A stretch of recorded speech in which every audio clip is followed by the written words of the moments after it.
meeting. I am Dr. I am Dr. Kuber Nath Mishra, Assistant Professor in Mechanical Engineering at OP Jindal University, Raigad. I'll be your host for the inaugural session for the first technical session of the day and the first technical session of the day. Today, we have all gathered here to inaugurate the 5 days faculty development program on AI-driven robotics and industrial automation for Industry 4.0 transformation. To bless this event with his august presence, we have with us the stalwart of soft computing in India, Dr. Dilip Kumar Pratihar, Institute Chair Professor, IIT Kharagpur as chief guest. We also have with us an eminent personality in robotics, Dr. Dayal R. Padi, Professor HAG, NIT Rourkela as guest of honor. Sure, sir. Welcome, sir. To grace this occasion, we have Dr. R.D. Patidar, Vice Chancellor, OP Jindal University, Raigad, as the patron of this FDP, along with Dr. Mahesh Bhivapurkar, Vice Dean, Department of Mechanical Engineering, as the chairperson of this event. We also have Dr. Saroj Kumar, Dr. Dharmendra Singh Sani as conveners, and other faculty members across the departments of the university with us to commemorate this occasion. I welcome you all to the auspicious occasion. Since our childhood and youth in 90s, I hope most of us grew up here in the age where rapid urbanization and industrializations were the buzzwords in our schools and colleges. In the present scenario here, the rapid evolution of Industry 4.0 is fundamentally reshaping manufacturing and industrial processes. Driven by the convergence of artificial intelligence, robotics, and industrial automation, the future is here and is going to evolve further. To keep pace with this transformation necessitates a workforce equipped with cutting-edge knowledge and skills in these interconnected domains. Recognizing this critical need, a 5-day online faculty development program has been meticulously designed by our department to empower educators and industry professionals with the essential understanding and practical insights required to navigate and contribute to this technological revolution. The primary need for this FDP stems from the gap between the traditional skill sets prevalent in academic institutions and the rapidly evolving demands of Industry 4.0. To effectively prepare the next generation of engineers and foster innovation in educators, the educators must possess a deep understanding of AI-driven robotics and industrial automation principles and their practical applications within the Industry 4.0 framework. Similarly, our participants from industry here need continuous upskilling to leverage these technologies for enhanced productivity, efficiency, and competitive advantage. The overreaching objective of this FTP is to provide a comprehensive and practical understanding of the core concepts, methodologies, and emerging trends in AI-driven robotics and industrial automation for Industry 4.0 transformation. This here will be achieved through 10 focus sessions led by eminent personalities from India's top technology industries and institutes. Participants will gain insights into the theoretical underpinnings of AI algorithms applicable to robotics and automation, the design and implementation of intelligent robotic systems, the integration of AI with industrial automation for enhanced decision-making and control, and the broader implications of these technologies for the future of manufacturing. The purpose of this FDP is multifaceted. Firstly, it aims to equip faculty members with the necessary knowledge and pedagogical approaches to effectively integrate these advanced topics into their curriculum, thereby bridging the industry-academia skill gap. Secondly, this intends to provide industry professionals with actionable insights and practical knowledge that they can directly apply to optimize their existing processes and explore new avenues for automation and intelligent system deployment. Ultimately, this FDP seeks to foster a collaborative ecosystem of knowledgeable individuals who can drive the successful adoption of advancement of AI-driven robotics and industrial automation, thereby accelerating the Industry 4.0 transformation across various sectors. The online format of this FDP adopted here has ensured accessibility and has allowed participants from diverse geographical locations to benefit from the expertise shared during the 5-day intensive program. So with this, I now invite Dr. R.D. Patidar, Honorable Vice Chancellor, OP Jindal University, Raigad, to address the gathering. So please. Thank you, Dr. Kuber. The chief guest of today's program, Dr. Dilip Kumar, Professor, IIT Kharagpur. The guest of honor, Dr. Dayal R, Professor from NIT Rourkela. Distinguished faculty members, industry expert, dear participants and guests. Very warm good morning to all of you. It is with immense pleasure and great enthusiasm that I welcome you all to the faculty development program on artificial intelligence driven robotics and industrial automation for Industry 4.0, organizing by the Department of Mechanical Engineering of our university. This week marks an important steps towards equipping ourselves with the knowledge and tools to navigate and contribute meaningfully to the rapidly evolving technological landscape. In the current era, as we all know, it is an era of industrialization, it is an era of digitization, it is an era of Industry 4.0, where the fourth industry revolution, commonly known as Industry 4.0, is reshaping global economics and job markets, where artificial intelligence, robotics, and industrial automation are not just buzzwords, but essential components of modern industry. It's become imperative for educators and researchers to stay ahead of the curve. This revolution is marked by the convergence of digital, physical, and biological systems. Technologies such as artificial intelligence, machine learning, robotics, and the Internet of Things are no longer confined to research labs. They are rapidly becoming core components of industry operations. As we enter the age of Industry 4.0, characterized by smart factories, interconnected systems, and intelligent decision making, the role of academia in shaping the future workforce and innovation ecosystem cannot be overstated. This faculty development program has been meticulously designed to bridge the gap between academic research and industrial applications, to foster interdisciplinary learning, and to inspire new ideas. Over the next few days, we will delve into the integration of AI and machine learning with robotic system, the architecture and functioning of cyber physical systems, the challenges and opportunities in smart manufacturing, and the ethical, social, and economic implications of these technologies. Yesterday, I was in one meeting, one principal meet at Bilaspur, where more than 30 principals from different schools of the Bilaspur region was interacted. And there was a session on how the AI is shaping the future of education.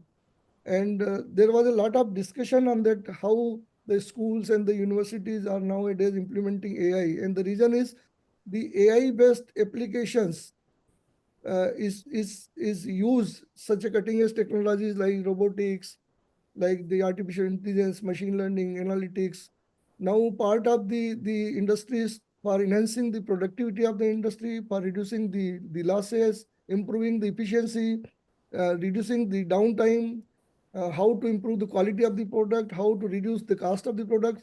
In all such things, we can say that the use of artificial intelligence, machine learning, analytics play a very, very important role. So we are privileged to have with us a lineup of distinguished speakers, renowned speakers from NITs, IITs, and resource persons from both the academia and industry. Their expertise and insights will provide valuable perspectives and practical knowledge that we can take back to our classrooms, laboratories, and for our research projects. Let this week not only be about acquiring technical skills, but also about building collaborations, sharing experiences, and envisioning the future of engineering education and industrial innovation. I extend my sincere thanks to our organizing team for their dedication and hard work in bringing this event to life. To our speakers and participants, thank you for your commitment to continuous learning and excellence. With this, I declare the FDP on AI-driven robotics and industrial automation for Industry 4.0 officially open. Let us make this week intellectually stimulating, collaborative, and impactful. Thank you and best wishes for a fruitful program.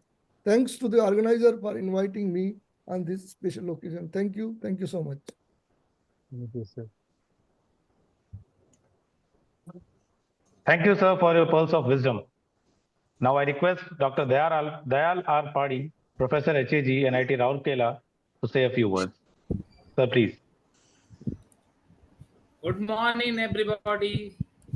Good morning, sir. Good morning. Professor D.K. Pratyar, Chief Guest. Professor R.D. Patidar, Vice Chancellor, OPJU.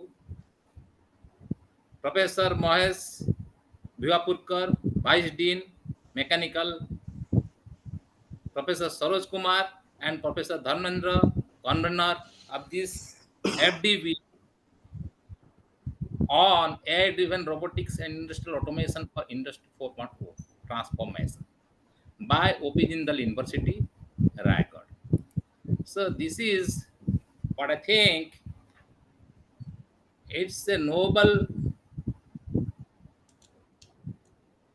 development and drive by OP Jindal University to do FDBs on 4.0, especially to robotics. So FDB, that is Industry 4.0,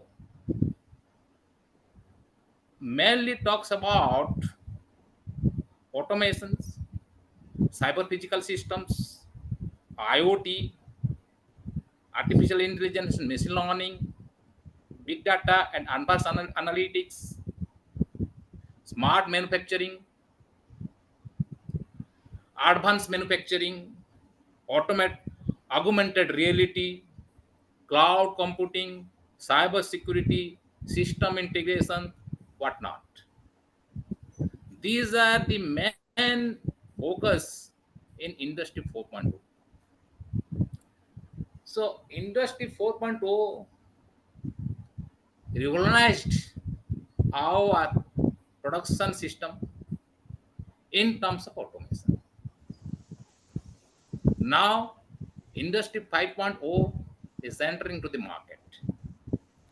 Industry 4.0 talks about automation and artificial intelligence and machine learning, everything. Putting the share of human beings somewhat low. Collaboration with human beings somewhat low. Totally automation. Industry 5.0 brings human factors, human collaboration with automation. That how Industry 5.0 is going to be rationalized and developed along with the themes from the Industry 4.0. So in this FDP, I've seen that is convener Professor Soros told me about 10 lectures will be going on. 10 dedicated lectures will be going on by various expertise across India, it's pan India experts who will be talking about automation and Industry 4.0. Also, I've got the information that around 160 participants have registered for this FDP program, and about 3 to 4 are from outside India. OP Jindal University is going a excellent type of work in terms of FDP. I suggest, I advise Mr. Soros, Dr. Soros and Dr. Dharmender to organize this type of events regularly at OP Jindal, which will not only increase the awareness about Industry 4.0, also will open a gate for Industry 5.0. I sincerely thanks to all the inaugurate in all the persons who are involved in organizing this event. I also give my sincere thanks to all the dignitaries on the dais, and I hope this 5-day program will give a valuable and supportive knowledge to all the participants about Industry 4.0 and automation. And I think Professor Soros had also got an interactive section so that the participants can interact with the experts, and in both way the experts and the participants can gain knowledge by interchanging their ideas. I thank you, all of you. Thank you very much. I hope all the best for this FDP at Open Jindal University. Thank you. Thank you very much. Thank you. Thank you Thank for you, your sir. guidance, sir. Thank you, sir. It is now my distinct honor to invite the chief guest of the event, Dr. Dilip Kumar Pratihar, sir, to share a few jewels from his intellectual trove. Sir, please. Thank you. Good morning to all of you. I am grateful to the organizer of this faculty development program for inviting me and giving me the opportunity to share my ideas. I welcome all the participants of this FDP. Now, let me try to say a few words regarding the theme of this particular FDP. Now let us try to find out whether this particular theme has been rightly chosen or not. Now to answer this, I'll have to go for the history of industrial revolution. The first industrial revolution came in late 18th century, and the main emphasis was on steam power, steam engine, boilers, and so on. Then came in the late 19th century the second industrial revolution, where the main theme was on the oil, gas, and electric power. Then in 20th century, the middle of 20th century, the third industrial revolution came, where the main emphasis was on oil, gas, and electric power. Then came the fourth industrial revolution in 21st century, where the main concentration was focused on smart machines, industrial automation, smart factory, and all such things. So this is the brief history of four industrial revolutions which we have seen. Now, what is the reason behind this particular, the fourth industrial revolution? The reason is very simple. So nowadays, all the manufacturing units and industries, they are facing the dynamic and competitive market.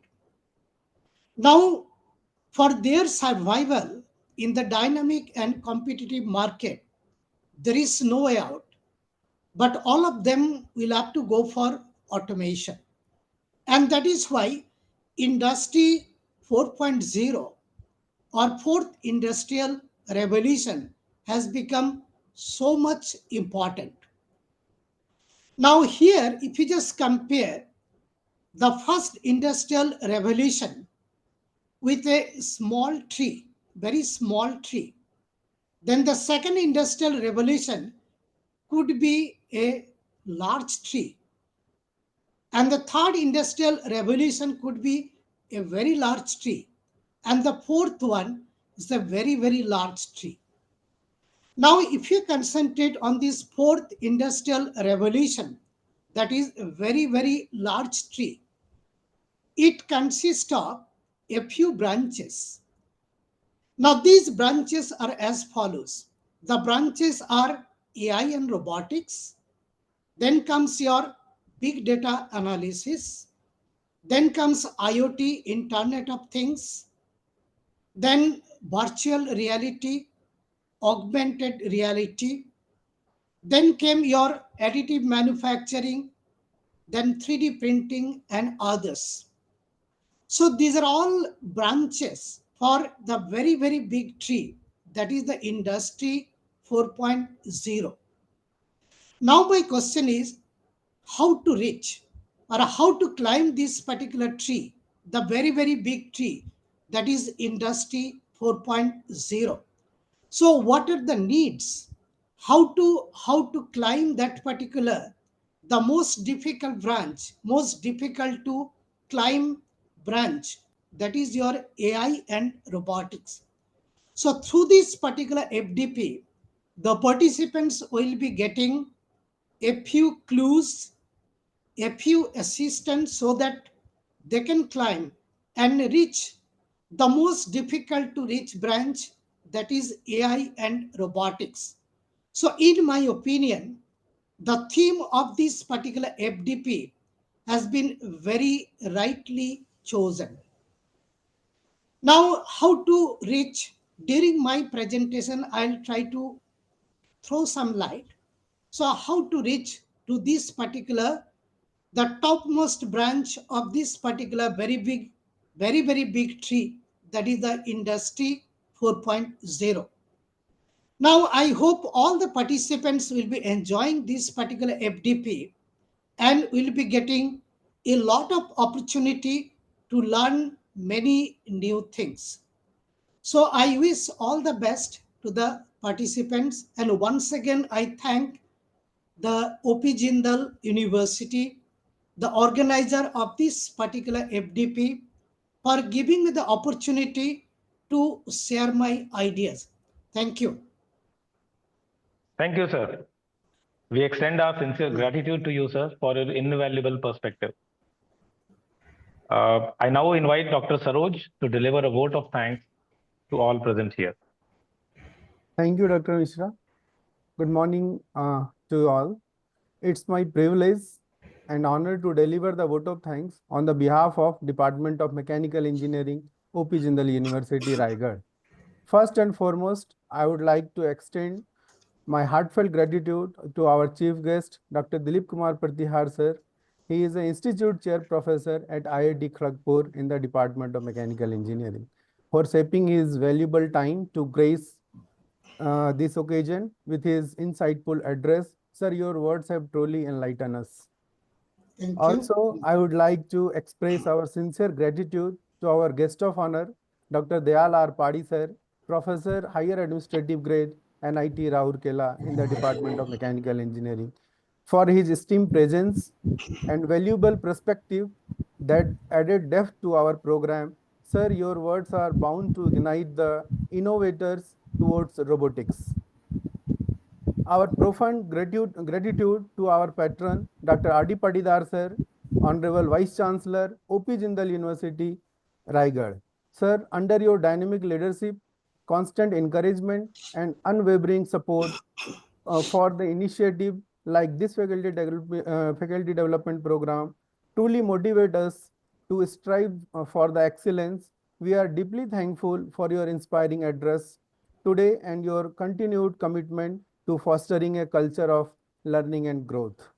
I would like to extend my heartfelt thanks to the chairman of this FDP, Dr. Mahesh Bhivapurkar, sir. He is professor and the vice dean in the Department of Mechanical Engineering, for your support and leadership, sir.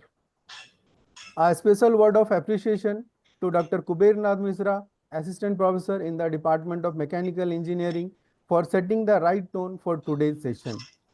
Last but not least, I thank all the participants, my co-convener Dr. Dharmen Singh Saini, and technical support team who made this virtual session was seamless and successful. Your presence and participation have added immense value to this initiative. Thank you all once again. Thank you, sir. Thank you, Dr. Saroj. Thank you.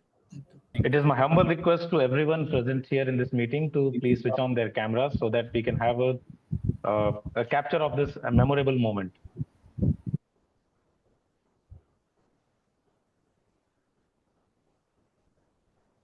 We'll just pause for a moment.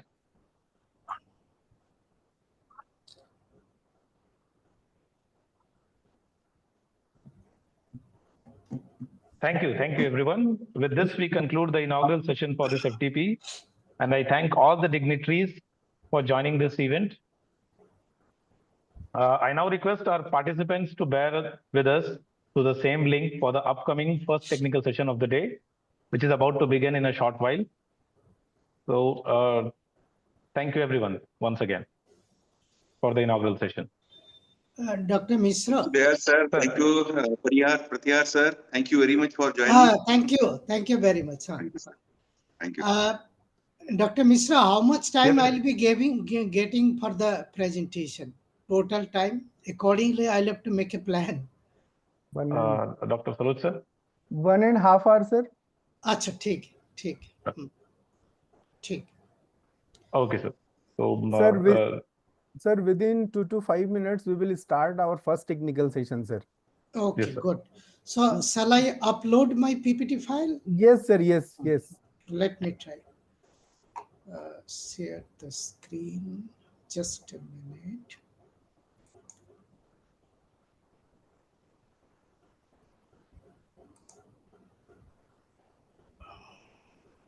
Enter screen.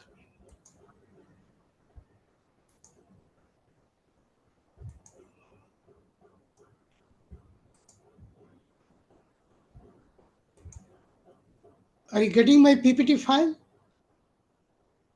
Yes, sir. Yes, it's visible, sir. Acha, ठीक.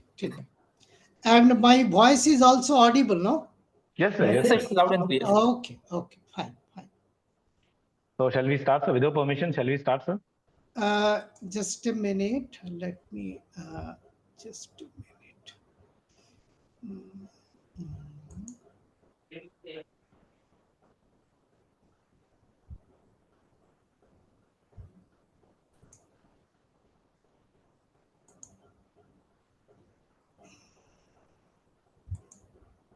Yes, I'm ready. Okay, sir. Sir, Dear participants. Sir, sorry, sir. Sir, can we minimize, sir, that stop sharing screen? Like, we can minimize that one, sir. Just a minute. Stop sharing. No, sir. Yes. Beside stop sharing, there is a minimize button. Here? Just next to the blue button. Yes, sir. Yes, sir. Achha. Yes. Sir. Yes. Yes, sir. That's fine, sir. So, dear participants, I, Dr. Kuber, welcome you all to the first technical session of this 5-day FDP on AI-driven robotics and industrial automation for Industry 4.0 transformation. Our speaker for this session is Dr. Dilip Kumar Pratyahar. Dr. Pratyahar is a distinguished professor of HAG scale and associate dean at IIT Kharagpur, who received his PhD from IIT Kanpur in the year 2000 and completed postdoctoral studies in Japan and Germany. A recipient of numerous prestigious awards, including the INSA Teachers Award 2020, Vasvik Award 2022, he was recognized among the world's top 2% scientists by Stanford University. His significant contributions lie in the fundamentals and applications of artificial intelligence across industrial automation, robotics, healthcare, education technology, and many more. He has published extensively, in fact, 194 journal papers, 118 conference papers, 33 book chapters, and authored and edited several influential textbooks, including Soft Computing and AI, which has in fact been translated into Chinese as well, and Fundamentals of Robotics and AI. He has developed 4 NPTEL online courses, guided 30 PhDs, and currently mentors 8 more. Dr. Pratyahar holds 3 granted patents and a copyright for the Bonobo Optimizer, completed 23 sponsored projects, and transferred 5 technologies to industries. He is a fellow of FNAE India, MASME, MAAI, and SMIEEE, and serves on the editorial boards of multiple international journals. With this brief introduction, I request Dr. Pratyahar to please share his presentation. Thank you very much for your nice introduction. And I once again express my gratitude to OP Jindal University to invite me so that I can share my ideas. I welcome all the participants to my lecture on role of AI-driven robotics and industrial automation to implement Industry 4.0. Now, this is the structure of my talk. I'll give a brief introduction to the concept of Industry 4.0. I'll talk about the concept of intelligence. What do you mean by an intelligent, autonomous, and emotional robots? And if you want to reach it, so what type of knowledge level we need? So I'll be concentrating on the balanced pyramid of knowledge required if you want to become an expert in the field of this robotics. I'll give a brief introduction to your artificial intelligence, that is AI, the role of AI in Industry 4.0 will be discussed, and a few robots developed by us. I'll give a brief demonstration and description, and at the end, I'll try to summarize my talk. Now, to start with, let me try to go once again for the history behind industrial revolution. Now, if you want to discuss the concept of Industry 4.0, we should know what happened during the first industrial revolution. Then comes your the second industrial revolution, third industrial revolution, then fourth industrial revolution, and so on. Now, to start with, let me try to say that the first industrial revolution came in late 18th century, and the main emphasis was on water and steam power. We heard about steam engine, boilers, and all such things. Then in the late 19th century, we could see the second industrial revolution, where the main emphasis was on oil, gas, and electric power. Then came the third industrial revolution at the middle of 20th century, where people concentrated on how to use computers to solve their problems, the concept of telecommunication, data analysis, then PLC, that is programmable logic controller. Then came the fourth industrial revolution in 21st century, where the main emphasis was on automation, the smart machines, then smart factories. Now, at this particular point of Industry 4.0, I just try to find out the reason behind going for this Industry 4.0. What is the reason that in Industry 4.0 we shifted or we tried to shift towards automation? Now, if you see today's market, the dynamic and competitive market, and if you want to survive in today's dynamic and competitive market, you'll have to produce goods at low cost by maintaining the high productivity. But at the same time, the quality of the product has to be good. So I have got three objectives, which are as follows. I'll have to minimize the cost of production. I'll have to maximize the productivity. I'll have to improve the quality of the product. Now, these three objectives, or some of these three objectives, they are contradicting with each other. They're fighting with each other. For example, say, if I want to increase the productivity, that could be at the cost of the quality of the product. Similarly, If you want to improve the quality of the product, there could be a chance the cost is going to increase and productivity may decrease also. So some of these particular objectives are fighting with each other. They are contradictory in nature. Now, how to satisfy all these fighting objectives? Now, if you want to get and if you want to be successful in the dynamic and competitive market, there is no way out, but you'll have to go for the industrial automation. Now, all of us, we know, we have got the concept of the flexible automation. We have got the hard automation too. Now, this hard automation is suitable for mass production. On the other hand, the flexible automation is suitable for the batch production. And fortunately or unfortunately, robotics is an example of flexible automation. And of course, for the job production or the piece production, we generally do not go for automation.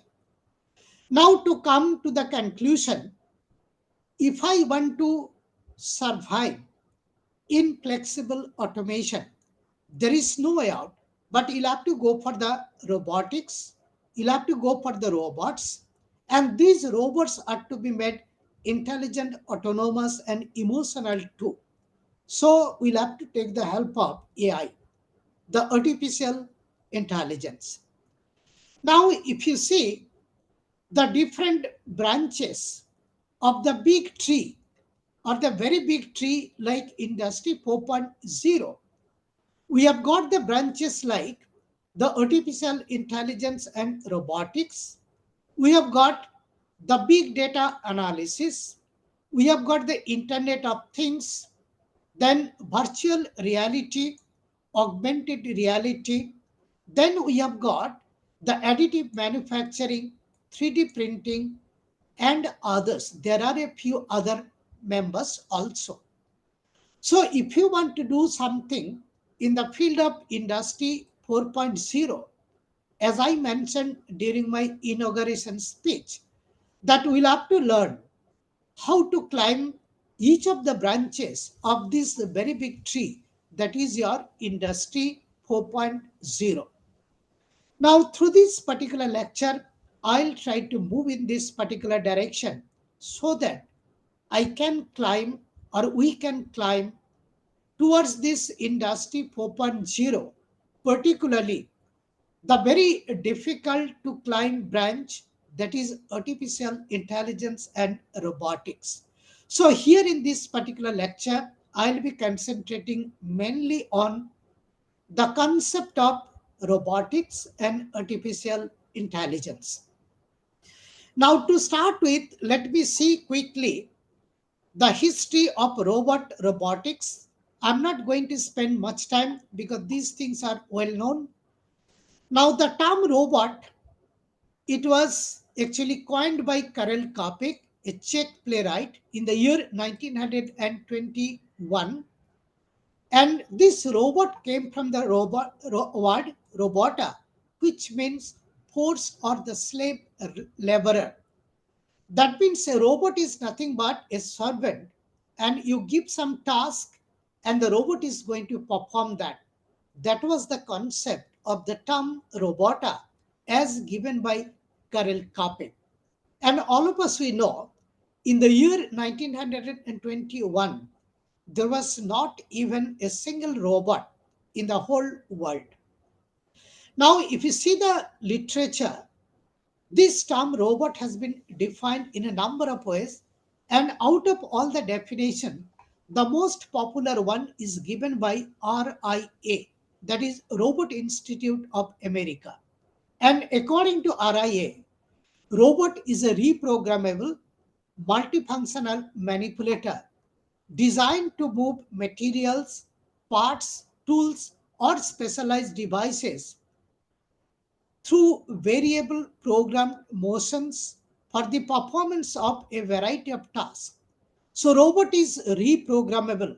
It is multifunctional. That means the same robot with a little bit of change in its program or teaching, it will be able to perform a variety of tasks. Now, the term robotics that was coined in the year 1942 by Isaac Asimov, he wrote one story, and the name of the story was Run Around. And in that particular story, he introduced this particular term robotics. And robotics deals with the fundamentals of various disciplines used in your to design and develop the different types of robots. And once again, let me mention, even in the year 1942, there was not even a single robot in the whole world. The first patent on the robot that was filed in the year 1954 by George Devil, and he is known as the father of robot. Now, in robotics, if you see, this is one interdisciplinary subject, and if you want to become a true roboticist, you'll have to have the fundamental knowledge of mechanical engineering. Then comes electrical, electronics engineering, computer science, and of course, you should have very good knowledge on the fundamental subjects like your physics, chemistry, mathematics, and so on. And nowadays, biology also. I'll be coming to that because most of the AI tools, particularly the machine learning tools, their fundamentals lies with the biological science only. Now, under this, the umbrella of mechanical engineering, in robotics, we carry out the kinematic analysis, dynamic analysis. We also try to select and use a different type of sensors. Now, the purpose of kinematics is to study the motion of the different robotic joints without considering or without finding the reason behind that particular the motion. In dynamics, we try to find out what could be the expression for the joint torque if it is a rotary joint, what could be the expression for the linear force if it is a linear joint, and what are the components of this particular joint torque or the joint force big expression. Now, the purpose of dynamics is your to find out what could be the specification or the capacity of the motor which has to be mounted at each of the robotic joint, because this DC motor is generally used as prime mover. There are other types of prime movers also used in robots. We use different types of sensors to collect information of this particular the environment in which the robot is working. So all three things are coming under the umbrella of mechanical engineering. Then comes your computer science. Now, in computer science, like we deal with motion planning, we try to find out the course of action, that is nothing but the motion planning. So we try to find out what could be the sequence of operations to be done if you want to perform a predefined task by the robot. Then came the artificial intelligence. The purpose is to design and develop the suitable brain for the robot in the artificial way, and how to inject it to the head of a robot so that the robot becomes intelligent, autonomous, and emotional too. Of course, we'll have to take the help of electrical and electronics engineering, because we'll have to develop the control scheme and its hardware implementation. And there must be proper knowledge of the general science like physics, mathematics, and here I should also mention biology and chemistry also. All such things are important. Now, here, up to here, I can summarize that in robotics, there are four distinct modules. The modules are kinematics, dynamics, control scheme, and intelligence issues. So, if you want to become a true roboticist, you'll have to know the fundamentals of each of these particular the four modules, that is your kinematics, dynamics, control scheme, and your intelligence issues. And that is why robotics is actually one interdisciplinary or multidisciplinary subject. Now, this shows the schematic view. This is particularly for the beginners. Like if this is a robotic system, look wise similar to one human hand. Okay, so this is a manipulator. That is a robot with fixed base. So this is the fixed base, and this is another link. So between the fixed and the first link, there will be one joint. This is a rotary joint. This is a twisting joint. Then between this particular link and that particular link, because here it is rigidly connected, it is welded, so the joint is here only. So this particular joint is another rotary joint, that is called the revolute joint. Similarly, I have got another revolute joint here. Here I have got another twisting joint, and there could be another revolute joint here, just to connect the end effector. And at each of these particular robotic joint, there must be a drive unit. In general, it is nothing but the DC motor equipped with one controller. And I can also use some other type of drive unit, like some sort of hydraulic drive, pneumatic drive, or combined from electrohydraulic, electro pneumatic drive, and so on. And this is the controller or the director which is going to control or which is going to make all the planning to perform some predefined task. This is in short the different components of a robotic system. These are some of the robots which are available in the market. This is your Universal Robot 5. This is a serial manipulator. This is one industrial robot. KUKA is another serial manipulator. This is a two-wheeled, one caster robot, the wheel robot. This is a six-legged robot. This is another wheel robot. This is also a wheel robot. This is called the line following robot. So this particular line, predefined line, it is going to follow as accurately as possible. This is a tracked vehicle.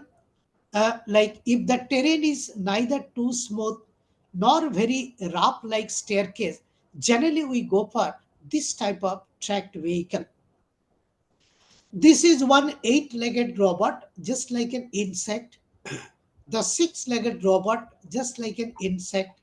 Four-legged robot, just like an animal. This is a one-legged hopping machine. And here, maintaining the dynamic balance is very difficult. This is a two-legged robot, humanoid robot. It's a now robot having 25 degrees of freedom and so on. So all such robots are available. You can find out nowadays from internet the picture of all these particular the robots. Now with this little bit of information and very brief introduction to the concept of robot and robotics, let me try to discuss a little bit what do you mean by an intelligent robot, what is an autonomous robot, and how can you say the robot is emotional too. Now to start with, let me tell you that all intelligent robot may not be autonomous, but all autonomous robot must be intelligent. So, what do you mean by an intelligent robot? A robot is called intelligent if it can take the decision as the situation demands. Same is true for a human being. If a particular person can take the decision as the situation demands, he or she will be called the most intelligent one. Now, a robot is called, an intelligent robot is called autonomous if it is having that particular permission to act as an intelligent way. Then only it becomes the autonomous robot. Okay. So all the autonomous robot must be intelligent But not all intelligent robot are may not be autonomous. This is true. All of us we know. There are a few institutes like say IITs, NITs. They are intelligent and autonomous. They can take their own decision. But there are a few other institutes which are working under one university. So, whenever the institutes consisting of so many intelligent people are working under one university, they are bound to follow the rules and regulation of that particular university. So, those institutes are intelligent, consist of intelligent people, but they are not autonomous. And all of us, we know, we human being, we are intelligent. We want to become autonomous. At the same time, we are emotional too. Let me take a very simple example, we'll understand. Supposing that in place of one professor, one robot is taking a class and it is taking the examination and making the grades ready for a particular class on, say, robotics. Now, supposing that there are 100 students, and out of 100 students, say there are 5 students who could not score the pass mark that might be, say, 35 out of 100. Now, if you see those 5 students out of 100, might be their scoring could be around 32, 30, 29, even 34. Okay. Now, if that particular teacher uses his or her intelligence 100%, no emotion, then what will happen? Those 5 students will be getting the F grade, that is the failure grade. They'll not be able to pass. On the other hand, if the teacher becomes 100% emotional, and if he or she does not use the intelligence, what will happen? This 31, 32, 34 will be made 81, 82, 84, because teacher is having so much power. Nobody is going to ask him or her. So this 31, 32, 33 will be made 81, 82, 83. And those students will be getting A grade. Now here, the teacher is not using the intelligence. He or she is using 100% emotion. Okay. Now, which one is the more practical solution? Neither the F grade nor the A grade. It is something in between. Now, whenever we as a teacher see this type of answer script, this type of student, we try to relook into their answer script, and we try to find out a way where we can put half marks, 1 marks here and there, so that it becomes 35, and we can give some sort of P grade to this particular student. So whenever I'm just going to follow the practical method, the third method, okay, that time I'm using a combination of my intelligence and emotion. We human being, most of the decision which we take, it is a combination of intelligence and emotion. Now, if you want to replace the human being by a robot, so you'll have to inject not only the intelligence but also emotion to the head of a robot. So I hope you have understood the difference between an intelligent robot, an autonomous robot, and an emotional robot, and their combination. Now, here I'm just going to tell you the balance pyramid of interdisciplinary knowledge, which is very much essential if you want to become a true roboticist, which I've already discussed. So, with the help of this particular pyramid, I'm just going to show you at the bottom. There are basic sciences like physics, chemistry, mathematics, and very purposefully, I have put biology. In fact, only 2 days ago, I had to deliver one lecture. There, I focused only on that particular statement that most of our machine learning tools, their fundamentals, are taken from the biological science. So I gave one lecture just 2 days ago here at IIT Kharagpur in one, I think that was a research scholar day by one of the department. So I delivered that particular lecture. So biological science is very important. Huh? So all such basic science will be at the bottom. Just above that, there will be engineering science like mechanical engineering, electrical engineering, electronics engineering, computer science, and others. And you'll be astonished. At the top of this pyramid, there must be artificial intelligence. If you want to solve this particular problem in a very efficient way, if you want to help one climber to climb to the most difficult branch to climb, that is your AI and robotics. So one has to follow this particular the balanced pyramid of interdisciplinary knowledge. So all such things we'll have to learn, we'll have to go on learning, and this particular pyramid we'll have to make stronger and stronger. If we can do it, then you are bound to reach that particular the topmost branch of this industry 4.0, from where you can also think about how to implement like your industry the 5.0, which is going to come with, which includes the participation of human beings.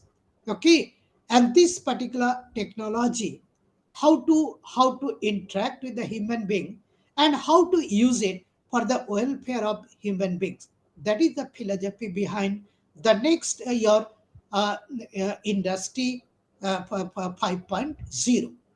So this particular requirement, this is a must. So one has to be a very good, like one should have a very balanced pyramid of interdisciplinary knowledge if anybody wants to work in these particular areas of industry 4.0.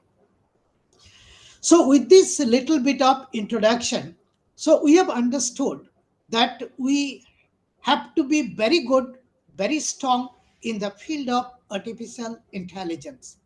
Now I'm just going to give you some brief introduction to the concept of artificial intelligence, because although artificial intelligence or AI has become very popular throughout the world, there exists a lot of confusion among the people, like what is AI, what is human intelligence, how does AI differ from the human intelligence, can AI defeat human intelligence, and vice versa.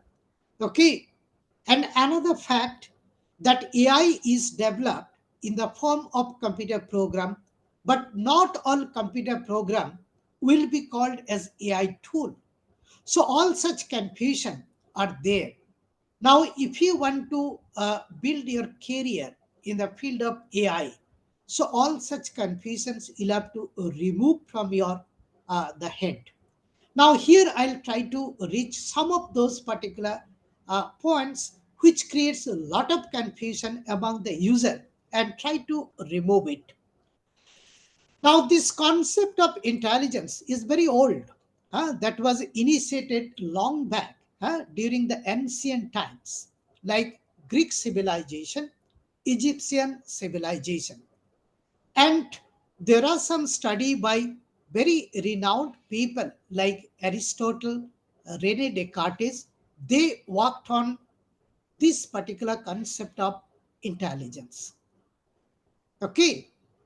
Now, in the year 1955, John McCarthy, he actually introduced the term artificial intelligence, that is AI. And according to him, AI is nothing but the machines that could reason like human beings. This is the way he defined actually the artificial intelligence. and John McCarthy is known as father of AI. Now, the first project on AI that was actually granted in the year 1956, and the problem was on Bayesian logic, how to model the uncertainty in a particular the process. Then all of you might have heard about this DARPA project, that is your Defense Advanced Research Project Agency. They gave one project, and the main theme of this particular project was how to design and develop the intelligent robots.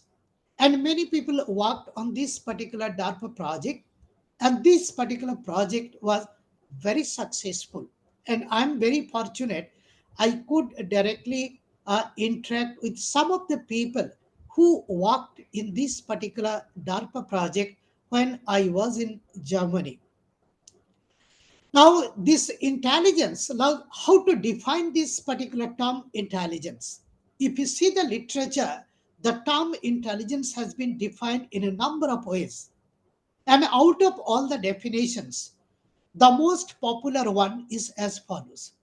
Intelligence is defined as one property with the help of which a person can take the decision in an adaptive way as the situation demands. Now, with this particular definition of this intelligence, let me try to define what do you mean by artificial intelligence. Now, here, let me read out this particular statement. Artificial intelligence or AI is incorporated into the head of an agent through training or learning carried out by human intelligence so that this agent can perform its assigned task more efficiently using its inbuilt sensor. Now let me try to explain. Now this particular agent has got a few inbuilt sensor. With the help of each of the sensor, it can measure some physical parameters. And we have got different types of sensors. Now this sensory information you'll have to use in a very efficient way. And how to use it? For that, we need some training, some learning.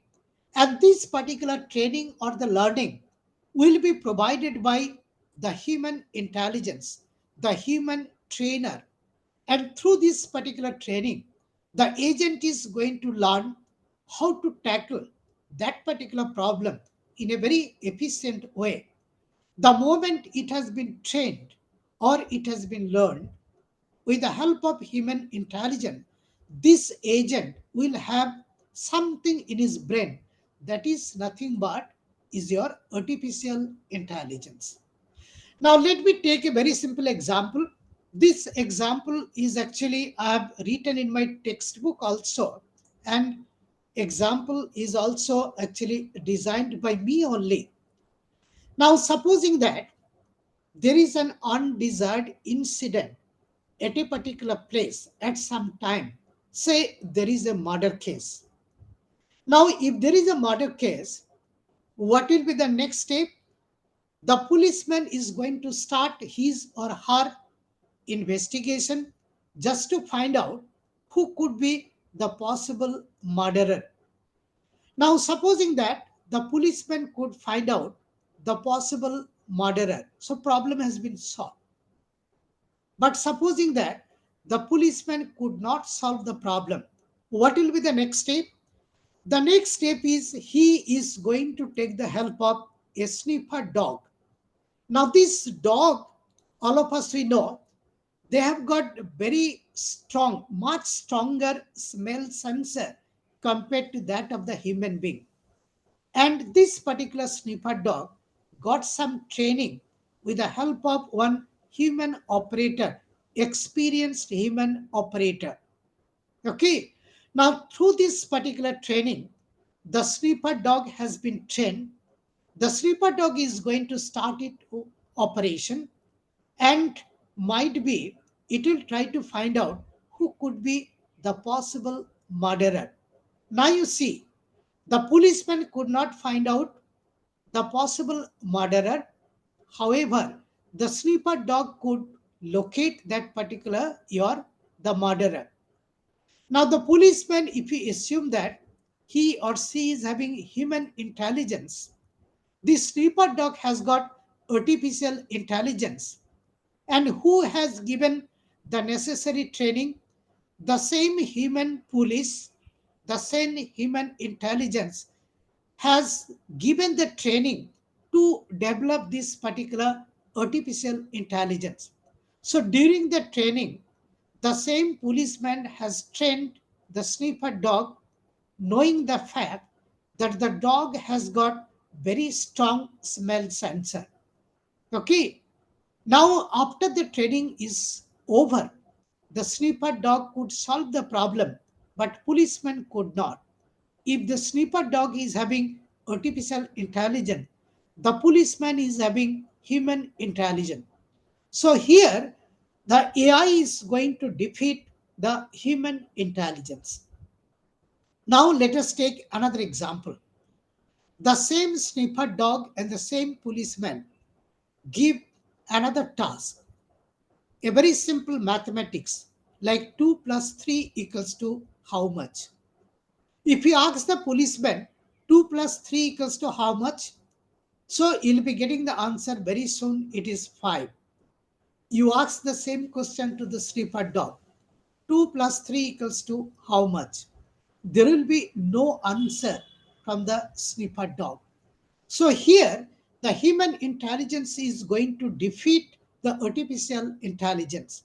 So there is no point of fighting that AI is superior than human intelligence and vice versa. Truly speaking, it depends on the task. It depends on the nature of the task, who will be defeated by whom. So I hope you got the difference between the artificial intelligence and human intelligence. Now, if you see the literature, we have got 4 different types of AI. One is called the reactive machines. All of you have heard about what happened in the year 1997. Gary Kasparov was defeated by one expert system, one knowledge-based system, one AI tool. The name of the expert system was Deeper Blue or Deep Blue. So Gary Kasparov could be defeated by the Deeper Blue or Deep Blue in chess playing. This is an example of the reactive machines.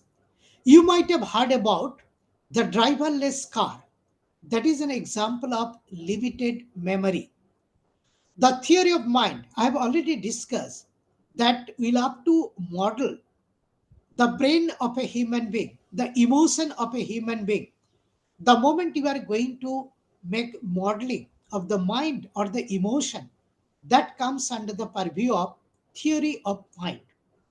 Then comes your AI with self-awareness. Now let me take a very simple example of consciousness or the self-awareness. Let me take a very practical example. Supposing that I know that I have got some ability to perform a particular task. But supposing that I have become very lazy and I'm not working hard, I'm simply sleeping. If it is so that I'm having the ability, but I'm not working, my consciousness or self awareness is going to tell me, DK Pratyar, although you have got the ability, you are not working hard, you have become lazy. This is what we mean by the self awareness or consciousness. Now, how to model it? How to model it in the form of AI tool, this consciousness? This is a very difficult task. And this is actually one of the most current field of AI research. How to model the self-awareness or consciousness of a human being. Nowadays, all of us we know that AI has been used in different areas throughout the world. For example, we also use AI to solve some problem related to healthcare, education, manufacturing, that is automation, machine vision, and so on. Besides this, there are many other areas. For example, people are nowadays using in business, in finance, in law, banking, there is a lot of application, transportation, then natural language processing, speech recognition, sentiment analysis is a very difficult problem to tackle. The drug design, human facial recognition. If you meet your friend after 30 years, there is every possibility that you will not be able to recognize the face of your best friend. So the moment you see after 30 years, there will be a lot of processing going on in your brain. Your deep learning neural network is going to start its working. And as a result of that particular processing, there could be a possibility that you'll be able to recognize your friend after 30 years correctly. So there are many such applications of this particular AI in different fields, different areas. Now this AI has got a few merits and demerits. What are the merits? There are many merits. If you have got a data set and if you want to extract the useful information from the data set, it is the AI tool which is going to help you. And you may also get very consistent results. But there are a few disadvantages. In fact, AI tools, their computation, these are computationally very expensive. And more important thing is we need people, the trained people who can make program, who can create, who can design and develop the AI tools. You see, in AI, there are two ways of thinking. If we people always talk about the AI strategies only, without knowing how to develop one very simple AI tools, how to write down the computer program related to the AI tools. The very purpose of having this AI knowledge, that is actually of no use. So we'll have to understand like how to develop the AI tools. So we'll have to train a large number of people who will be able to write the computer program of different AI tools. The tools could be based on neural networks. Tools could be based on fuzzy set, fuzzy logic. Tools could be based on your nature-inspired optimization tools. They are combined techniques to solve the real-world problem in a very efficient way. Now, with this little bit of very short introduction to the concept of AI, let me try to spend some time on the concept of the computational intelligence. You might have heard about this particular term, computational intelligence. That is nothing but AI using soft computing. The term soft computing, all of us we know, it was coined by Prasad Jade, is a very famous professor who actually reintroduced the concept of fuzzy sets. Now, this soft computing term was coined in the year 1992 by Prasad Jade. Now, soft computing does not require the extensive mathematical formulation of the problem, and it uses the combined nature-inspired tool to solve the practical problems in efficient way. Here, I just want to tell you one fact. See, previously, people used to think that all the problems could be modeled mathematically, but it is wrong because most of the real world problem is so complex. Their physics is unknown, complete physics is unknown. And if you do not know the physics, you cannot formulate it mathematically. And if you cannot formulate mathematically, you cannot think of its solution. So most of the difficult real world problem, as physics is not known, could not be modeled mathematically. So we could not find out the exact solution. And there we'll have to look into the way our mother nature has solved all such problems. And we try to develop the computational intelligence tools which are coming under the umbrella of machine learning tools or the soft computing tools. Now, which I'll be discussing once again little bit.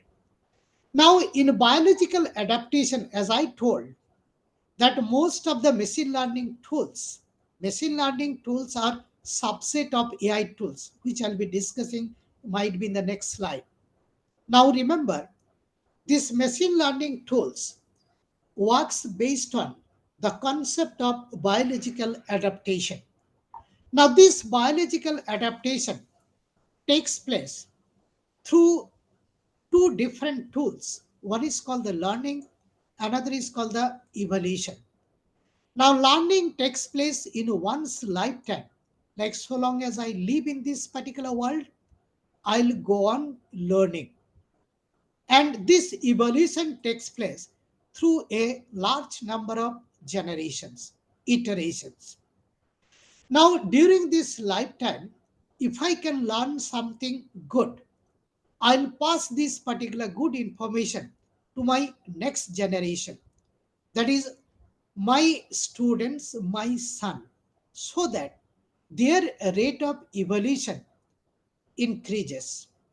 So, this particular learning is going to improve the rate of evolution. So, learning is going to help evolution.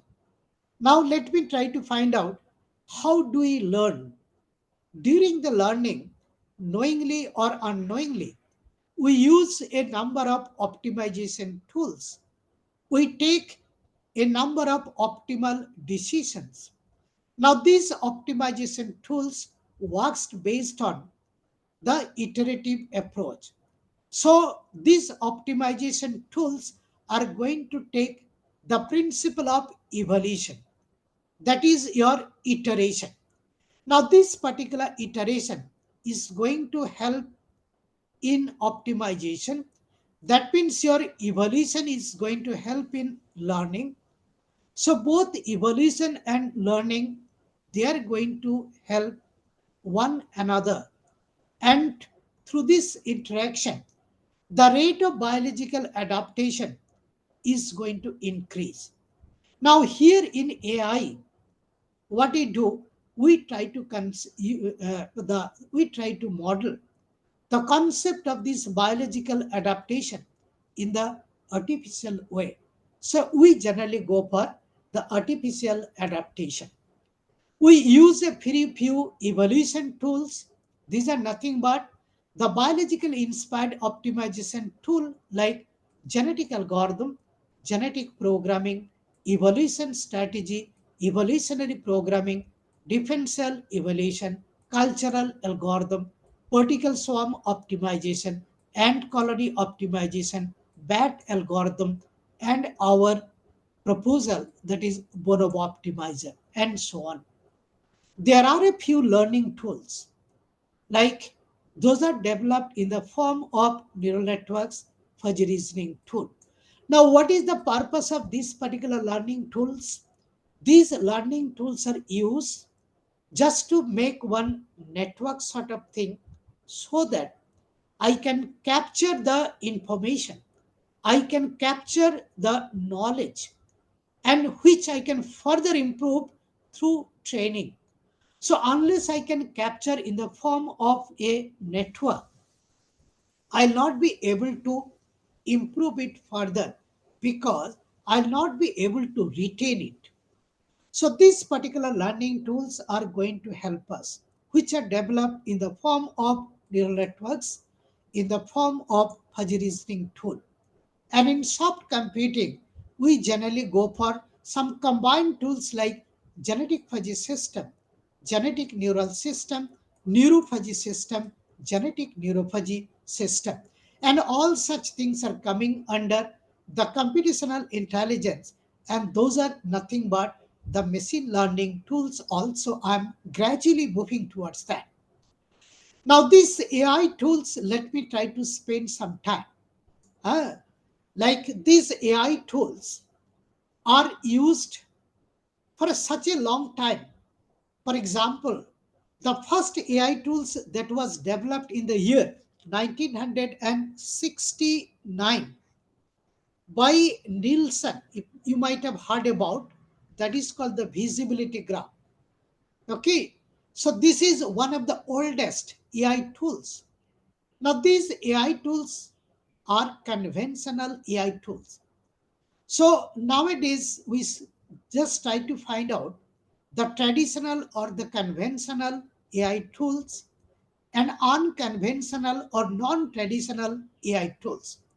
So here, I'm just going to talk about a few conventional or traditional AI tools. Okay, it is up to this. Okay, for example, we have got the heuristic technique. Heuristic technique may provide solution, may not. There is no guarantee. We have got a few search algorithms. You might have heard about A-star algorithm. That could be either depth first search or breadth first search. These are all traditional AI tools. We have got the hill climbing approach, the gradient based approach. There are a lot of failure success of this type of approaches. In traditional AI, we talk about symbolic logic also, the concept of theorem proving. Okay, then conditional probability based on the Bayes rule, like how to model the uncertainty. So, all such things, if I call them the traditional AI tools or the conventional AI tool, we have got a few non traditional or unconventional AI tools.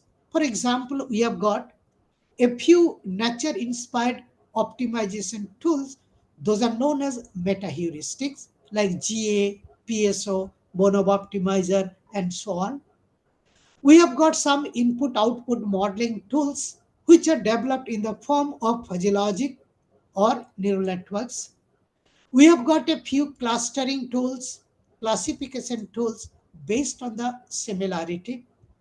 The clustering tools are uh, there is no such training scenario. Okay, on the classification tool is supervised, but clustering tools are unsupervised. We have got a few dimension reduction techniques, and there are a few data which involves more than 3 dimension. Now, all of us we know that we human being we can visualize only up to 3 dimension. We could be very intelligent, but our limit is only up to 3 dimension. There is not even a single human being in the whole world who could visualize in more than 3 dimension or the 4 dimension and above. So if you have got some data which is having 4 or more than 4 dimension, for the purpose of analysis, we'll have to bring it to either 2 dimension or 3 dimension.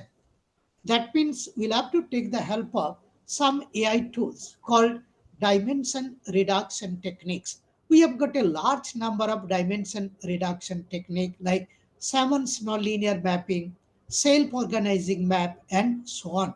There are some graphical method also. So these tools are coming under the unconventional or non-traditional AI tools. Now here in this schematic view, I'm just going to show you if this particular, the largest circle represents all the AI tools. This machine learning is nothing but a subset of the AI tool. That means there are a few tools here and there which are called the traditional AI tools. Okay.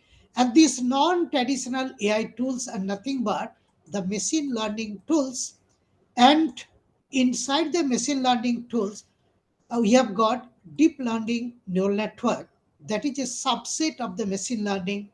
And this generative AI is a further subset of this particular, the deep learning neural network. And all of us, we know AI has become today's AI. It is due to the successful implementation of this particular, the deep learning neural network. But this deep learning neural network has got a few merits and a few demerits also. Out of all the demerits, the most important one is the forgetting tendency of a deep learning neural network. Lot of work is going on. So how to regain or how to retain the memory of a deep learning neural network? Now this particular view shows if I plot along x direction, say the fuzzy logic, along y direction, say the neural network, along z direction, say nature inspired optimization tool. So this particular surface, the undulated surface, and many points lying on this particular surface are nothing but the computational intelligence tools. These are also machine learning tools, you can say the combined tools. Now, with this little bit of information regarding this particular artificial intelligence, now I'm just going to tell you, like, what are the requirements if you want to make a robot intelligent? And I've already defined what do you mean by an intelligent robot. So a robot, if you want to make it an intelligent one, it should be able to collect information of the environment with the help of a camera mounted on it and through image analysis, or it should be able to use a number of sensors to collect different type of information. Then we'll have to go for multi-sensor data fusion to extract useful information of the environment. And once the robot has got information of the environment, now it can go for the motion planning just to find out what could be the course of action. So it should have an adaptive motion planner. If it is a multi-legged robot, then there must be some gait planner, that is the sequence of leg movement in coordination with the body movement for the purpose of your the navigation. It should have an adaptive controller. At each of the robotic joint, there is DC motor. DC motor should be equipped with the controller. And depending on the varying situation, this controller has to be adaptive in nature. There must be adaptive motion planner also. So if you want to make the robot intelligent, all such things you have to add to the robot. And it is not possible to explicitly design this type of intelligent robot. So we'll have to take the help of the AI tools or the machine learning tools so that it could evolve the adaptive motion planner, adaptive gait planner, adaptive controller, then adaptive emotion planner, and so on. If you want to develop one intelligent and autonomous robot. So there is immense role of AI in robotics. The activities are as follows, where we can use the principle of AI. So AI can be used in robotics in the following areas: to collect information of the environment using camera and image analysis, to collect information of the environment using sensors, to develop adaptive motion planner, to develop adaptive gate planner, to develop adaptive controller, then to develop adaptive emotion planner. So all such things you'll have to develop, and it should be adaptive in nature if you want to make the robot intelligent, autonomous, and emotional too. Here I'm just going to take one example, but so much time is not there, so I'll have to move little bit quickly. This example shows how do we get a particular structure of our human hand. All of us, if we look at the structure of our hand, like our elbow joint, and the wrist joint. So starting from the elbow joint, if I move towards the wrist joint, you can see along this particular length, the cross section is going to be decreasing. Okay. And throughout the world, you'll not be getting even a single person who is having this type of hand, where starting from the elbow, the cross section is going to increase toward the wrist. Or this type of design also you may not get in a human being, like where the constant cross section is kept between the elbow and this particular the wrist joint. Now, what is the reason? And how does nature has evolved this particular design of the human hand? Here, once again, the principle of AI has been used. Nature has used it. Nature could evolve that this particular design is the best one which is going to survive. And it is going to survive because in terms of power consumption, okay, this is the optimal design. In terms of control ability, see, the motor should be equipped with one controller, and the controller should have controllability. Okay, so in terms of power consumption and ease of control, this particular design is found to be optimal, okay, by the nature. And that is why all the human being has got this type of hand, but this is not visible. This type of hand is also not visible. They could not survive.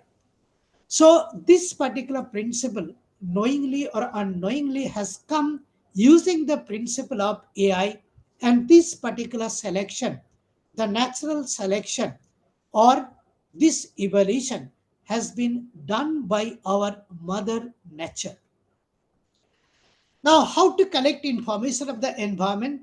All of us, we know we can use camera, take the picture, then we go for different types of steps. What are the steps? The picture is a picture, so no computer program can carry out analysis on the picture unless it is converted into one matrix of light intensity values pixel wise. So this picture is converted into one matrix of light intensity values pixel wise, that is called the frame grabbing. Now this particular matrix of light intensity values may have some errors, and to remove that we generally go for the pre-processing, because the quality of that particular matrix obtained through frame grabbing depends on the level of illumination, the way we capture this particular image, and so on. So that cannot be 100% correct. So we'll have to go through pre-processing just to further process the data before we go for the thresholding, just to find out the difference between the object and the background. And once we have got the boundary between the object and the background, we try to take the help of edge detection. Generally, we use some sort of gradient operator just to indicate the age of an object with respect to the background. Then we arrange all such edges just to identify that particular object present in the picture. This is in short how to carry out the image analysis in the artificial way. We can take the help of deep learning neural network for this image identification or the object identification. You can see that. So the new image, we are passing through the input layer, and it passes through a number of hidden layers. Those are called the convolution layer, max pooling layer. So there are so many such convolution layer and max pooling layer. And with the help of this hidden layer, it will try to capture the pattern of this particular image, and then it will pass through the flattening layer, and this is the fully connected layer. And here the output will be able to take the decision that this is object A with the probability 0.8. This is object B with the probability 0.9, and so on. Now, this is the way actually we try to identify the different objects lying on the same image using the concept of the deep learning neural network. Now, we know that besides this particular camera, we use a few sensors for different purposes in robots. We use some touch sensors. We use position, velocity, and acceleration sensors. We use force and moment sensor, range sensor, proximity sensor, and other type of sensors. We collect data. Now, each of the sensor is having its own range of operation and different calibration information, calibration data. So, how to fuse together? So, this particular information collected with the help of different sensor, how to fuse together so that we can extract some useful information. That is the purpose of your multi-sensor data fusion. There also use the concept of AI just to fuse this particular multi-sensor data so that we can extract the useful information. We can go for planning, some sort of motion planning for a robot. If this is a very simple mobile robot, and if that is the goal, there are some obstacles are moving. So this whole path, this is divided into a large number of time step and distance step. We try to use some AI based motion planner how to find out the collision free path for each of these particular distance step or time step so that the robot can reach the goal by avoiding collision by using the minimum travel time. This is how to develop the intelligent controller, the adaptive controller for the robots. All of us we know that at each of the robotic joint we use a DC motor, and this motor is having controller. We generally use the PID controller, that is proportional integral derivative controller. Okay, and with the help of these control gains, it will try to find out what is this tau prime, and this tau prime is multiplied by this particular d theta is nothing but the inertia tensor. Okay, so that I'll be getting this d theta multiplied by tau prime plus this particular thing is your what? That is the total torque. That is the torque required at a rotary joint. Now, this particular torque has to be provided by the DC motor controlled by this adaptive PID controller. And depending on the gain values of the PID controller, so it will try to find out what is the theta and theta dot, angular displacement and angular velocity. So these things will be measured with the help of optical encoder and tachometer, and those things will be brought here for the purpose of comparison. So this is the desired theta and this is the obtained theta. So we can find out how much is the error. Similarly, this is the desired theta dot and this is the calculated theta dot. I'll be getting E dot. Okay. Now this E and E dot will be the input for this particular neural network. Very simple, like multi-layered feed-forward neural network has been used, which is going to supply the adaptive values for this KP, KI, and KD depending on the scenario and requirement, so that this closed loop control system can be completed and my DC motor mounted at the robotic joint should be able to develop this particular theta, theta dot, theta double dot as required. Now, this KP, KI, and KD, how to determine, that plays actually the major role. Now, if you see the literature, there are some methods which have been proposed, and out of the methods, the most popular one is the Ziegler-Nichols method. So, using the Ziegler-Nichols method, you can find out the fixed values for this KPK and KD. But if you want to implement this closed loop circuit for this particular adaptive controller or the adaptive DC motor, what you'll have to do is you'll have to go for some sort of intelligent controller, adaptive controller. And to develop this, there is no way out, but you'll have to take the help of AI tools like this type of, say, neural networks or some other type of tools. Now, with this, let me come to the decision that we could use AI uh, in Industry 4.0 just to reach the different branches of that particular big tree of Industry 4.0. So till now, I discussed little bit how to use AI in robotics. Similarly, in big data analysis, we can use the principle of AI.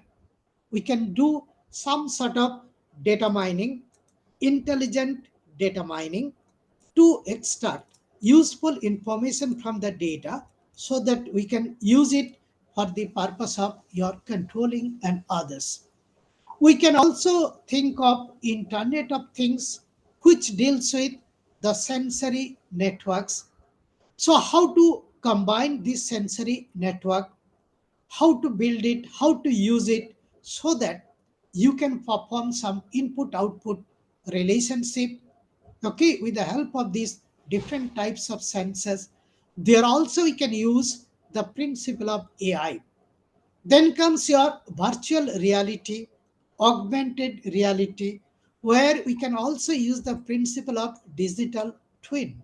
For example, say I've got a robot, I want to see the way the robot is going to work in a very difficult to reach region.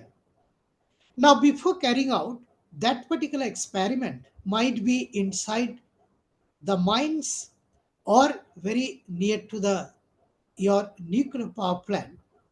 Instead of carrying out the real experiment with the help of a robot and with the intervention of the human operator, we can take the help of some sort of digital twin just to check whether it is going to perform the task depending on our requirement or not. Then the principle of additive manufacturing, 3D printing has become very popular nowadays, using 3D printing. Like you just prepare some drawing with dimension, then you make little bit of program, and with the help of 3D printer, very easily you can do the printing of that particular components and others.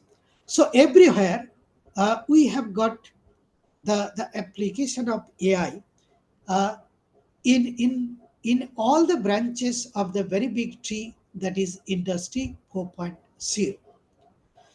Now I'll be spending some time very quickly on a few robots developed by us at IIT Kharagpur, but there are a few others which are under actually the patent filing.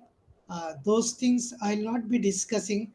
There are a few others also we have developed which are still under examination, the patent examination. This is one robot. This is a legged mobile manipulator which can be used for material handling, particularly on a big container. There is some molten metal, and at the top of the molten metal, generally the slag, which occurs due to some sort of inorganic materials in that ores of that particular metal.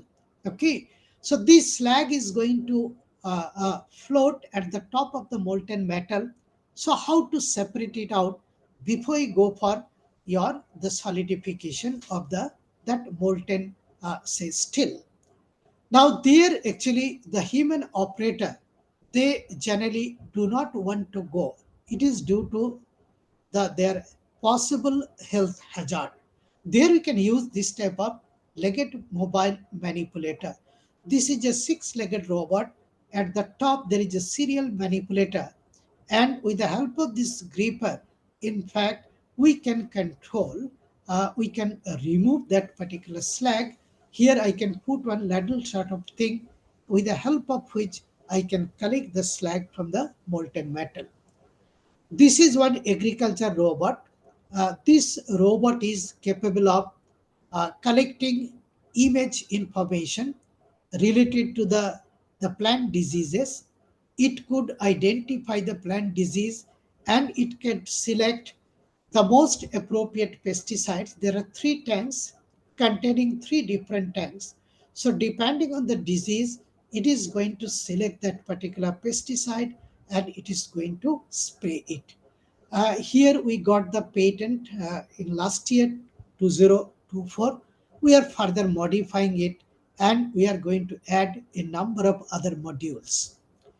This is one robot for which also we got the patent in 2024. This is a railway track inspecting robot, and this particular robot, with the help of camera, will be collecting information of the railway track so that it can identify the surface crack, if any, on the railway track. If there is any possible location of surface crack, it is going to indicate with the help of GPS, and the robot is going to stop there so that uh, uh, attention can be focused, and whether there is really some sort of your cracks on the railway track, and accordingly the other activities can be taken care of. This is one drone developed in my lab, and the modified version and the advanced version of this particular drone, that is how to squeeze it depending on the requirement, and how to enlarge once that particular your requirement gets over. That is called the reconfiguration drone. That also we are developing now. This is one orthotic device, that is the supporting device for a disabled person. This is the prosthetic device, artificial limb. Okay, we have developed a number of that. Besides that, there are a few other robots which we are working, at least five, six other robots we are working now. And some of these robots are also in the advanced stage. And we are also filing patents for these particular robots. Now, with this, I come to the summary of today's discussion. I gave a brief introduction to the concept of Industry 4.0. I concentrated on the smart manufacturing. I gave introduction to robotics, robots and robotics. I try to find out the difference among intelligent robot, autonomous robot, and emotional robot. I talked about the concept of the balanced pyramid of interdisciplinary areas, and the strength of this particular concept, otherwise will not be able to climb the big tree or the very big tree of Industry 4.0.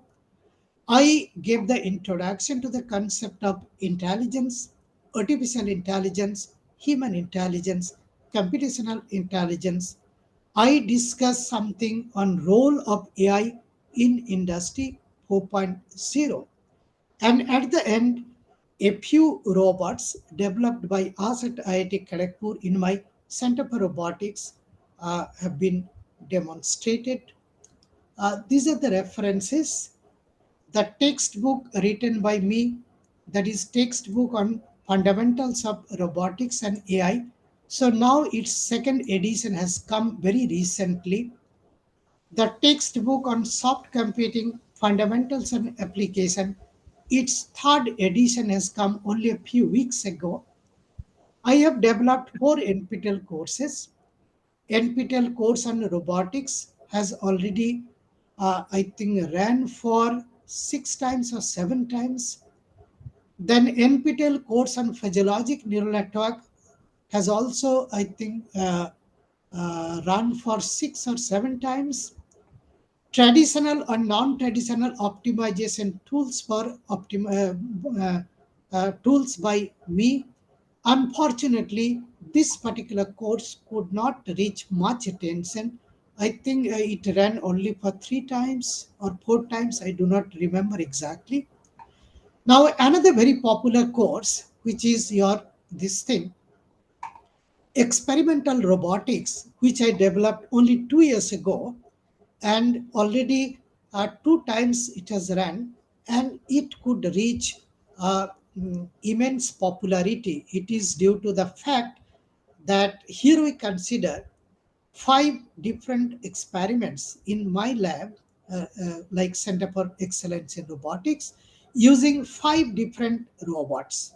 For example, we consider the serial manipulator in one experiment, then agriculture robot developed by us in second experiment, then six-legged robot, just like your hexapod, in third experiment, then drone in fourth experiment, and the fifth experiment was on the humanoid robot, that is the now robot. So these are the NPTEL courses and textbooks. You can see these are the books. Soft computing. This is in fact the second edition. This is the Chinese version of the first edition of soft computing, which was translated in 2009. This is the first version of robotics. This is another textbook on analytical engineering mechanics, where I am the third author. This is one book where we consider the multibody dynamics for a six-legged robot. It was the PhD thesis converted into a reference book. This is one edited book published by uh, Springer. Two other recently 2 hour book published by edited book published by Elsevier have come. Those are not shown here. Very recently, might be a few days ago or few weeks ago. 2 other books.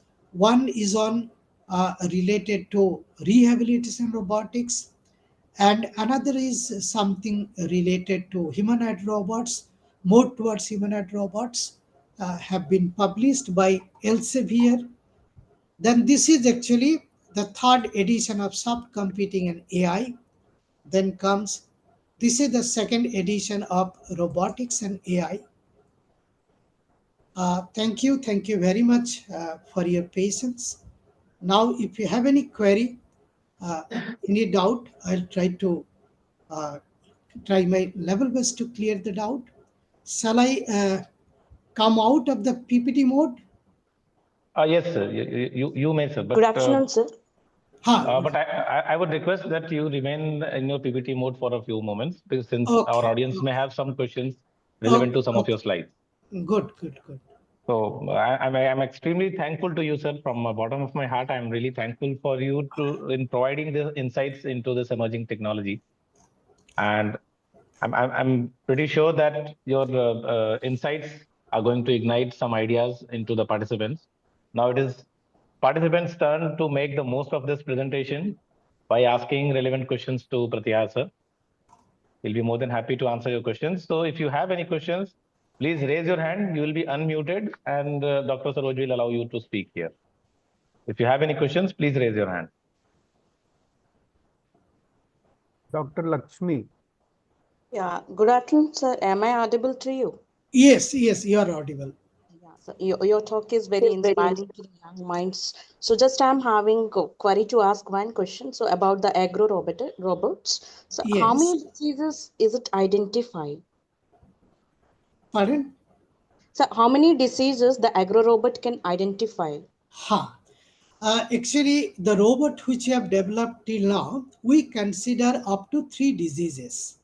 And accordingly, 3 different pesticides we have kept in the agricultural robot. But in place of 3, we can very easily increase it to 4, 5, 6, and accordingly you'll have to keep the provision for the tanks for that particular pesticide. So till now we have considered only up to a maximum of 3 diseases. Okay, So one more out question. of these 3 diseases, it will try to find out whether the plant leaves are suffering from A, B, or C, or if there is no such disease. So if there is no such disease, so none of the tanks will be activated. But if it is suffering from disease A or B or C, the appropriate pesticide will be automatically actually activated and the spraying will be done. In fact, even on the spraying system separately, we got one granted patent also. That is called intelligent flow dispensing system. So what we do is we have developed one physiologic based expert system. So depending on the plant diseases, through analysis with the help of camera, we take the snap, do image analysis, do clustering, try to find out whether it is suffering from A, B, or C, or if there is no disease. If it is suffering from A, with the help of fuzzy reasoning tool, so we are going to activate that particular the pump and the motor which is connected to disease A tank. Okay, and through the nozzle we are going to do the spraying automatically. Thank you, sir. Okay. Hello. We Hello. have Mr. Prashant Vispute. Okay. He wants to know something about some more about the drone robot. Yes. So if you could go back to the slide, he is requesting you to go back to the slide of drone robot. Okay. Okay. Just a minute. Yes. Uh, can you show it? Could you see this? Yes, yes, sir. It's Ah, visible, sir. ah.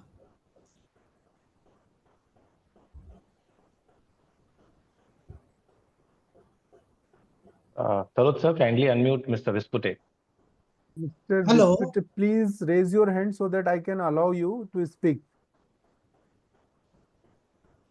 Yes. Now you can unmute yourself and ask the question. Mr. Hello, Prashant. Hello. I am audible. Yes. Yes, sir. My name is Prashant. Can you explain about the drone? The way it works. Yeah, yes, yes. Ha. What is functioning?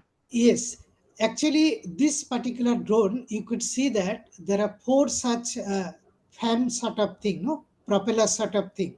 Okay, so there are 4 motors. Okay, so with the help of these 4 motors, which are going to control the respective the propellers, depending on the requirement, are used to create the lift and drag which is required. No, for example, this particular drone is going to fly in the sky. So there must be the lift force, there must be the drag force. Now, to raise the height of this particular drone and to move in the horizontal direction, okay, so we need the different combination of this particular the drag force and the lift force. Are you getting my point? And the working fluid is what? It is air. That is the compressible fluid whose density is going to vary with pressure and temperature. Are you getting my point? So, how to control this particular drag and lift? It is by controlling the speed of this particular motor, the speed and torque of the particular motor, the different combination. Okay, the diagonal combination and different other type of combination for different types of movement. And truly speaking, to summarize, we'll have to generate the desired drag and lift force by controlling, by controlling the different combination of these particular motors which are going to control this particular the propellers, the fans. Okay. Yes, sir. And what about payload, sir? Payload, actually it depends on the capacity of the motor. So we try to fix a payload, say 5 kg. So this was actually designed for a maximum of 5 kg. So if it is 5 kg, so accordingly you'll have to calculate the drag and lift force, and my motor, my combination of the motors should be able to provide that much of your RPM and the torque, because the motor rating, that depends on actually the how much torque it can generate at how much RPM. Are you getting my point? So this particular mathematical calculation we carry out just to find out what could be the specification of the motor. So this the load carrying capacity is going to influence the capacity of the motor. Okay. Yes, sir. Thank Huh. you. So next we have Miss Swine, Suchishmita Swine. She has Yes. asked whether your robo will be helpful in medical industry. Yes. We are developing, for example, this orthotic device as a supporting device for one person who is unable to stand and walk. This is called the orthotic device. This is called the prosthetic device, that is the artificial limb. We are working, we have already developed a few. We have filed patent also, it is under examination. And we are also extensively working on medical diagnostic tools, like different diseases like mental disease. I have already guided one PhD, one medical doctor on that. Then we also develop some diagnostic tools for different type of diseases like hepatitis, cholera, and others. So there are a lot of applications. We are working in that particular medical robotics or rehabilitation robotics also. So next in queue we Hello. have Mr. Ashu Singh. So sir, Huh. kindly Hello. unmute him. Yes. Asu, please ask. Hello. Am I Hello. audible? Yes, Yes. Am Mr. I Singh, audible, you are sir? audible. Yes, Yes. Mr. Singh. Good afternoon, sir. I am from BIT Mesra. Good afternoon. I have a basic question on the pyramid, sir. Can you go to the pyramid, please? Just a minute. Yes. Please. Yeah, this pyramid very nicely elaborated, sir. Thank you for that. It is my Uh, imagination only a few weeks ago. yeah, it's very nicely. But my basic question was for a particular person, all the fields, getting into all the fields is quite difficult. But can we have a team in which electrical sciences and Yes. electronics and all the three, management also come to picture? So Yes. that was my question. So if for a particular person, everything biology, engineering, science people, I am from mechanical engineering, sir. Yeah. I'm So also mechanical engineer. So I could go I could go to artificial intelligence, definitely. I could have some basics of electronics engineering, definitely. But again, going to biology and chemistry, it will be a difficult proposition. It So is can a you throw some difficult. light? It is a difficult. If you allow me to share some experience, you tell me one thing. Which one is easier to control? Is it control of yourself or the control of more than 5 people? Because all of you know, according to our management rule, one normal human being can Yes, control up to a maximum of 7%. Dell's book, if you remember, yes, management. Now, Ernest Dell, in his book, told one average human brain can control a maximum of several other brains effectively, not more than correct, 7. So, if correct, you sir. just stick to that, so you can consider 7 people in a group. Now, you tell me two situations. One Hmm. is in one, there are 7 people. and in another, somehow you have prepared in such a way that you have got basics of everything. Now you tell me which one will be easier to control. Correct, sir. One way you are correct. But I have another one logic. I have also done PG diploma in management, international business. So in that way, if you see, there are two types of things. I just want to elaborate if you like, sir. So if you go for, autocratic leadership, like Indian Army, so one general is controlling from very beginning, from the top level to the bottom level. So this is happening actually. So if you and in one way you are correct. You can learn most of the things, basics you can learn. But my point was, can team work?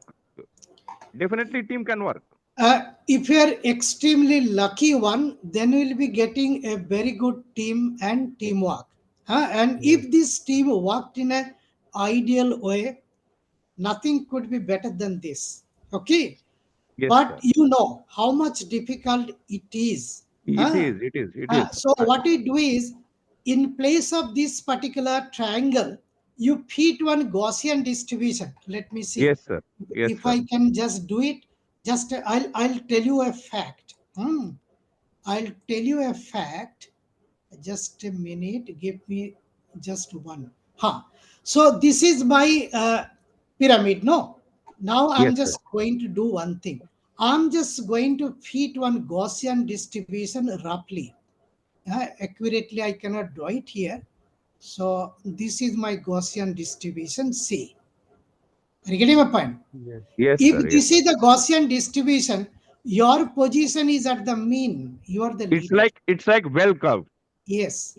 Yes. Yeah. So nobody has given objection to be at the mean position and allow others surrounding you to walk in different areas. But unless there is a mean, is there a meaning of the Gaussian distribution or normal distribution? It has got no meaning. So Correct, sir. he'll have to take the lead of this leader or the mean property. Okay. Obviously. If you Yes, sir. allow me my little bit of experience, I'm very fortunate. During my school days, I had everything: physics, chemistry, mathematics, biology. Okay. Then I'm Yes, basically a mechanical engineer. My yes, sir. Yes. Tech MTech was in mechanical engineering. When I started my PhD, little bit of computer science things, robotics, AI, I started in 1996 at IIT Kanpur. Then two postdoctoral studies in abroad, Japan and Germany. And Mhm. during this particular experience helped me to learn a lot of electrical and electronics and computer science. Particularly in abroad, I was in computer science department. And Correct, sir. artificial intelligence, I have already learned 29, more than 29 years experience I have. So Yes, sir. I'm in a position to keep this particular your mean position of Gaussian distribution. Are you getting my point?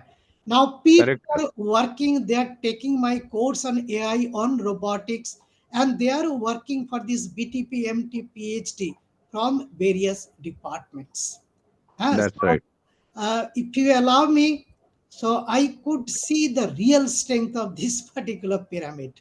But maintaining this pyramid is very difficult.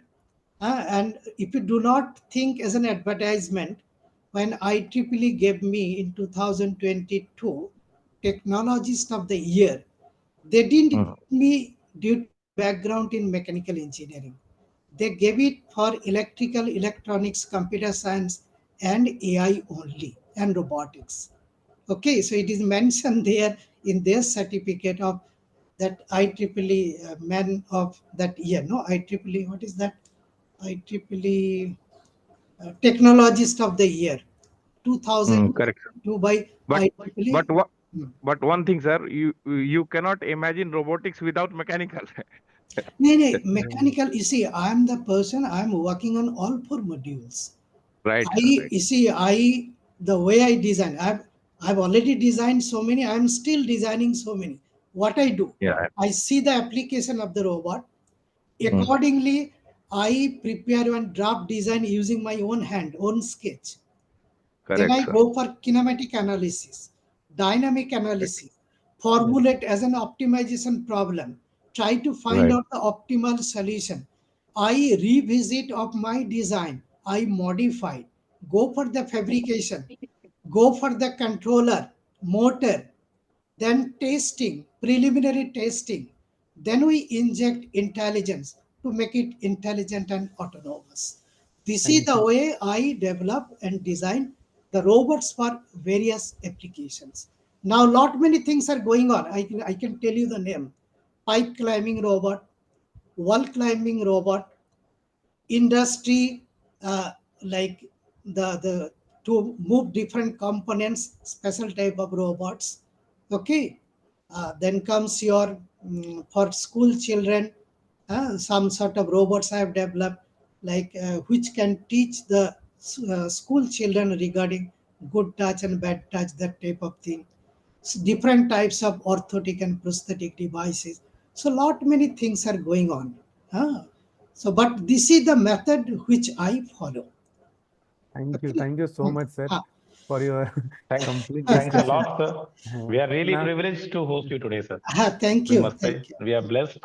So And shall I come out of, or yes, do you yes, have sir. any Yes. other query? Nothing lined up yet, sir. Okay, just yes, a sir. minute. So it has been a blessing for us, sir, that even Oh, thank since you, thank you. since So, I'm personally I feel that I am from thermal background, but still I could grasp so many things from your presentation, sir. see, I'll tell you, I'm very fortunate. 6 years I taught thermal engineering. Sir. I taught machine design. I taught Oh. metal cutting. 6 times before I started learning robotics and AI in 96. Okay, so it is possible. So you have given me a hope, sir. For personally, I would say you have given me a hope. Acha, you please Even send me one group photo if possible. Yes, sir. I'll share to sure, you, sir. sir. Please send it to my this thing, your my WhatsApp. This is my Yes. WhatsApp number, you know. Huh? Yes, sir. Yes, sir. I will Send share it. you, sir. Saroj, please send me. Yes, sir. I will share you, sir. Acha. And Ha. thank Is you it so much, sir. Okay, thank I you. have Thank you, sir, learned. for sharing your time. Thank you, sir. Thank you. Thank you for blessing us. Thank you. So I have learned with many this, things since 2 to 3 years. Last 2 to 3 years from you, sir. No. Now it will be continue. I'm also learning. I'm also learning the things. so Thank you even so now much, it's sir. not too late to start learning about robotics and AI. It seems. Yeah. Sir, Go thank you, sir. on. We'll have to go on learning. There is no end of learning. Yes, of course, sir. Learning takes place throughout one life cycle. No? Sir. Okay. Thank you once again, Okay, and thank you. thank you Thank you very on much. behalf of the participants as and on behalf of the entire Jopijindar University, sir. We were Okay, more than so blessed to have you. And I'm now I coming would, out. Yes, sir. yes, sir. Yes. Thank you once again. I would now request participants to attend the second session of the day starting at 2:30 p.m. after the lunch. And Yes. we'll meet here again soon. The link will be again shared with you in the group. Thank you. Thank Thank you, you, all the everyone. participants.